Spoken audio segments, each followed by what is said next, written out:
जय मसीह की आशा करते हैं कि आप प्रभु में आनंदित होंगे। आज का संदेश उन लोगों के लिए है जो प्रभु की सेवा करते हैं और जो करना चाहते हैं, जो परमेश्वर के कार्यभार को उठाना चाहते हैं। इससे पहले कि हम अपने संदेश में आगे बढ़ें, आप इस चैनल पर नए हैं, चैनल को सब्सक्राइब करें, बेल आइकन को दबाएं ताकि जब भी हम कोई नया वीडियो डालें आपको नोटिफिकेशन मिल जाए। ये विचार एक महान उपदेशक का है जो कि अमेरिका के रहने वाले हैं। कलीसिया रोपण ना करो, यह मेरे परामर्शदाताओं में से किसी एक के शब्द थे। उसके द्वारा कहा गया पूरा वाक्य इस प्रकार था कि जब तक आपको इस बात का पक्का पता ना हो कि परमेश्वर ने आपको कलीसिया रोपण के लिए ही बुलाया है, तब तक कलीसिया रोपण ना करो। पहली नजर में इस वाक्य का कोई अर्थ नहीं मिलता है। मैं 24 वर्ष से सेवकाई में हूँ। उत्तर अमेरिका के किसी कॉलेज परिसर में मैंने एक मिशनरी के रूप में सेवकाई की थी। मैंने 100 से अधिक विश्वविद्यालयों में पढ़ाया है। मैं दुनिया भर सुसमाचार प्रचार और शिष्टता की सेवकाई में भाग लिया है। मैं और मेरी पत्नी ने 1 लाख से अधिक लोगों के परिवारों तथा विवाह समारोह में प्रचार किया। मैं प्रत्येक सप्ताह में 1500 से ज्यादा एकत्रित होने वाली कलीसिया का शिक्षक और पासवान था। यहाँ तक कि मैंने कलीसिया रोपण सम्मेलन में भी शिक्षा दी है। सो क्यों मैं कलीसिया रोपण ना करूं? और मुझसे कहा गया कि कलीसिया रोपण ना करो। मैं धीरे से समझने लगा उस कथन के पीछे कई सारा ज्ञान छिपा हुआ है। सेवकाई में सबसे उत्तेजक, चुनौतीपूर्ण और संपूर्ण सेवकाई है कलीसिया रोपण।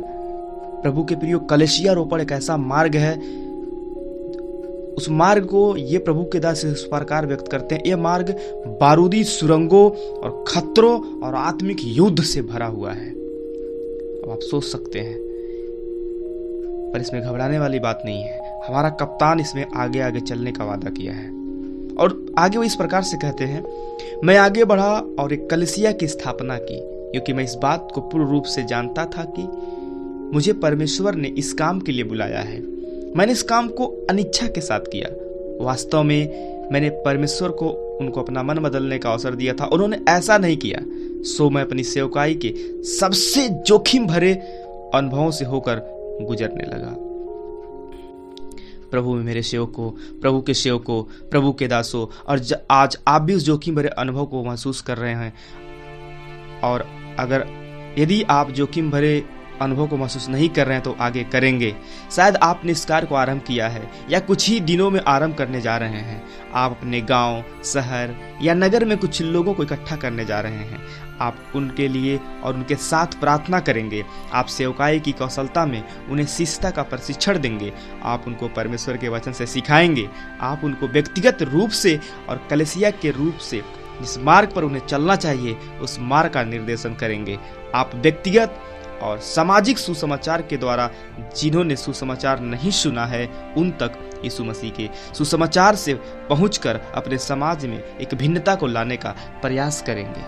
और ये कार्य कोई मनुष्य नहीं सौंपा है आपको, कोई नेता नहीं सौंपा आपको। परमेश्वर ने स्वयं आपके हृदय में इस स्वप्न तथा बुलाहट को डाला है। ये कितनी रोमांचित करने वाली बात है कि सृष्टिकर्ता जिसने पूरी कायनात को बनाया है वो आपको इस्तेमाल कर रहा है। प्रभु के प्रियो, आपको डरने और घबराने की जरूरत नहीं है। आगे वो इस प्रकार से कहते हैं, क्या मैं इस पड़ाव पर एक चेतावनी दूं? शैतान और उसकी शैतानिक शक्तियां आपके प्रयास को नजरअंदाज नहीं करेंगी। आपकी सेवकाई के प्रति परमेश्वर के स्वप्न से आपको वंचित रखने के लिए अंधकार के हाकिम निराशा, सताव, विभाजन और प्रलोभन की रणनीतियां अपनाएंगे। उसका सामना करो, विश्वास में दृढ़ रहो, परमेश्वर की दी हुई बुलाहट को पूरा करो। एक कलीसिया रोपण के द्वारा आपके प्रांत में सुसमाचार फैलाने का प्रयास करो और वह कलीसिया इसी काम के लिए दूसरी कलीसिया को जन्म देगी। आप बड़ी भीड़ लगाने की कोशिश ना करिए, बहुत बड़ी झुंड इकट्ठा करने की कोशिश ना करिए। आप व्यक्तिगत सुसमाचार सुना सकते हैं, डोर बाय डोर सुसमाचार सुना सकते हैं। प्रभु के प्रियो, यदि आप सताव से गुजर रहे हैं आपको डरने की जरूरत नहीं है। परमेश्वर ने पौलुस को रोम जाने की बात कही थी और जहाज टूट गया और पौलुस रोम गया। इसलिए आपको जिसने ठहराया है, आपको जिसने काम ठहराया है, यूं ही आपको छोड़ नहीं देगा। जिसने शुरुआत किया है यूं ही उस चीज़ों का आपको छोड़कर चला नहीं जाएगा। जिसने शुरुआत किया है वही अंत भी करेगा। इसलिए प्रभु के प्रियो, मैं आपको बताना चाहता हूँ, आपको डरने और घबराने की जरूरत नहीं है। इस दौड़ में दौड़ते रहिए। जब आपका दौड़ पूरा हो जाएगा खुद प्रभु आपको अपने पास बुला लेगा। आपको डरने की जरूरत नहीं है, आपको घबराने की जरूरत नहीं है। जितना काम यीशु मसीह ने आपको सौंपा है आप करेंगे, कोई आपको रोक नहीं सकता। चाहे वो तूफान हो, चाहे वो सताव हो, चाहे वो कितनी भी दुखदाई सुरंग क्यों ना हो। यदि यीशु मसीह ने आपको जिम्मेदारी ठहराया है तो आपसे वो करवाएगा। प्रभु के प्रिय, मैं आपको बता दूं, निनवे में योना को ही जाना था, भले ही वो भाग गया, पर उसी को वापस लाया और उसी के द्वारा अपना काम करवाया। बाइबल में से तमाम प्रकार के उदाहरण आपको मिल जाएंगे। गिदोन अपने आप को कमजोर समझ रहा था, पर परमेश्वर उससे इस्तेमाल किया और वो विजय प्राप्त किया। प्रभु के प्रियो, आप यीशु मसीह के ठहराए हुए लोग हैं। वो आपको भूला नहीं है, आपको छोड़ा नहीं है, पर उसके कहे हुए वाक्य पूरे हो रहे हैं कि तुम सताए जाओगे। आपको डरने की जरूरत नहीं है। धन्य है वे जो यीशु मसीह के कारण सताए जाते हैं। प्रभु के प्रियो, आप दिलेरी से उन चीज़ों का सामना करें, उसकी ओर निहारते रहें, और जब भी आप इन सताव और दुखदाई परीक्षाओं में पड़ें, अपने आप को गर्वंती और खुशनसीब अपने आप को महसूस करें, क्योंकि आप उस योग्य हैं कि यीशु मसीह आपको इस्तेमाल कर रहा है। आशा करते इस संदेश के द्वारा आपको उत्साह मिला होगा। प्रभु आप सबको ढेर सारी आशीष दे। जय मसीह की।